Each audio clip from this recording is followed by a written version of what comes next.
Алтын сақа. Өткен заманда бір бай болыпты. Ол бір перзентке зар болыпты. Зарға жүріп перзентті болыпты. Бай бір күні жылқысын суара көлге келсе, көлдің ішінде бір қып-қызыл өкпе жүзіп жүр екен. Байдың айдап келген жылқылары көлдегі жүзіп жүрген өкпеден үркіп суға жақындамайды. Әлгі жерде бай жылқыларын қанша айдаса да суға жақындата алмады.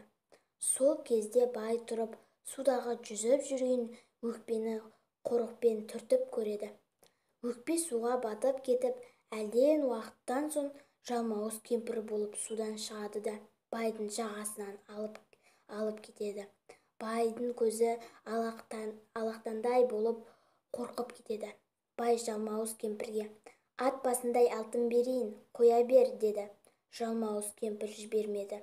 «Осы жылқыларымның бәрін берейін, қоя бер», деді. Кемпір көрінбейді.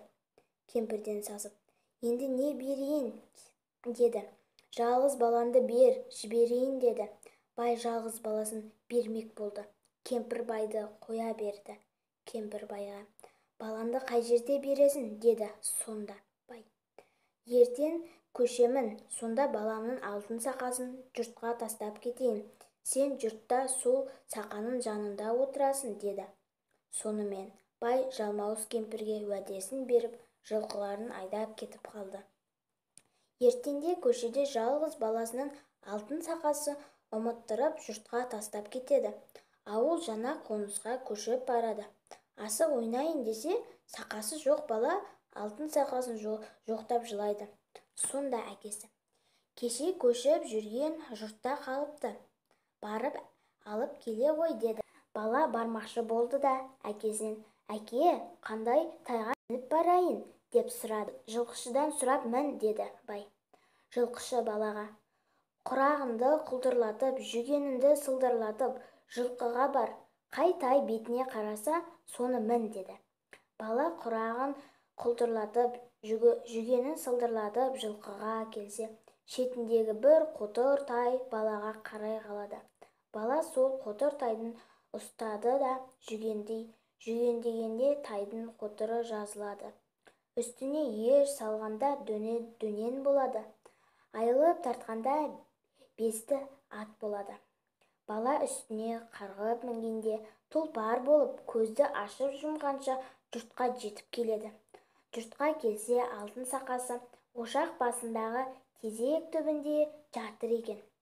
Сақа жанында бір кемпір отыр екен. Бала кемпірге: «Шешеу, анау жатқан сақамды алып берші», деді. Сонда кемпір: «Шырағым, өзің түсіп ал, кәріліктен отырсам тұра алмаймын, тұрсам отыра алмаймын», деді.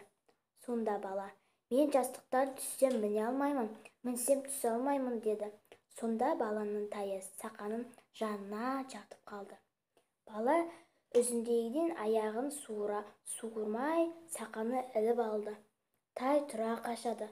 Жалмауыз кемпір тұра қуады. Бала қашып келеді. Әрі-бері қуып жете алмайтын болған соң кемпір бір тісін жұлып алып атып жібергенде тайдың бір аяғын жұлып түседі. Тай үш аяғымен қашып жеткізбейді. Кемпір тағы да бір тісін жұлып лақтырғанда тайдың тағы бір аяғы жұлынып түседі.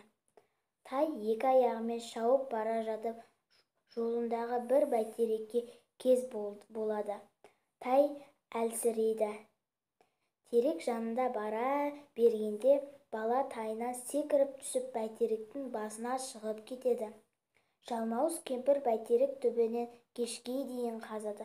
Бір кезде бір қызыл түлкі келді де кемпірге: «Шеше, шаршаған екенсің, мен қаза тұрайын деп, сіз ұйықтап демалыңыз», деді. Кемпір жатады. Түлкі тісті суға атады да қазған шұңқыры қайта бітеп өзі кетіп қалады. Кемпір тұрып келсе, тісі де жоқ, түлкі де жоқ. Кемпір тағы бір тісін суырып алып кетпен қылып бәйтеректі қаза береді. Бір уақытта тағы да бір түлкі келіп: «Шеше, кетпенді маған бере тұр, сен шаршаған шығарсың, мен қазайын», деді. Сонда жалмауыз кемпір: «Сен кетпенді алып қашып кетесің», деді.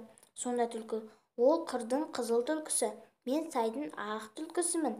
Баяғыда бұл баланың әкесі аң аулап жүргенде мені қуып соға жаздаған. Сондықтан бұл баладан менің кегім бар, деді. Жалмауыз кемпір түлкінің сөзіне сеніп, тағы да кетпенді түлкіге беріп өзі ұйықтайды. Түлкі тағы да кетпенді суға лақтырып жіберді де шұңқырды бітеп өзі қашып кетеді. Кемпір тұрса тағы да кетпені де жоқ, түлкі де жоқ. Алды, ойбай-ай, алындағы екен ғой деп тағы да бір тісін суырып кетпен қазып бәйтеректің түбін қаза береді. Сонда кемпір аузын ашып бір ақ тісі қалыпты. Кемпір бәйтеректің түбін қаза-қаза құлауға жақындады. Бір заманда баланың төбесінен бір топ қарға өтеді. Бала қарғаға: «Ау, қарғалар, қарғалар, қанатымен жорғалар, жайлаудағы бес төбетіме хабар айта кет, мен жалмауыз кемпірдің арашалап алсын», деді. Сонда қарғалар қарқ-қарқ етіп ұшып кетеді. Бір мезгілде үректері төбесінен ұшып өтеді. Бала оларға да айтады. Олар да үндемей ұшып кете береді. Бір мезгілде бір қарлығаш бәйтеректің төбесіне әрі-бері ұшып жүреді де баланың төбесіне келіп қонады. Бала қарлығашқа жылап тұрып, бұған да тапсырады. Бұрын бала қыстауында ұя салған.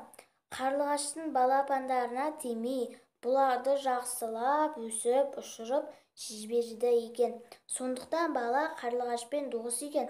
Сонымен қарлығаш баланың төбеттеріне тапсырғанын айтып барады. Осындай пәлен жердегі бәйтеректің басында бала тұр. Бәйтеректің түбін жалмауыз кемпір қазып жақындатқан. Енді құлауға таяп тұр, деді қарлығаш баланың төбеттеріне. Мұны естіген соң төбеттер шапқыннан шауып отырып бәйтерекке келеді. Сол кезде бәйтерек те жерге құлайды. Баланың төбеттері жалмауыз кемпірдің қолын талап тастайды.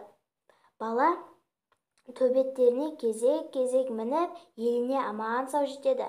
Баланың жалмауыздан аман-сау құтылып келгеніне шешесі қатты қуанып, ел жұртынан жиып үлкен той қылады. Сөйтіп жалмауыздан мәңгі құтылады. Келесі видео шығу үшін арнаға тіркеліп, өз пікірлеріңізді қалдырыңыздар. Сау сәлеметте болыңыздар.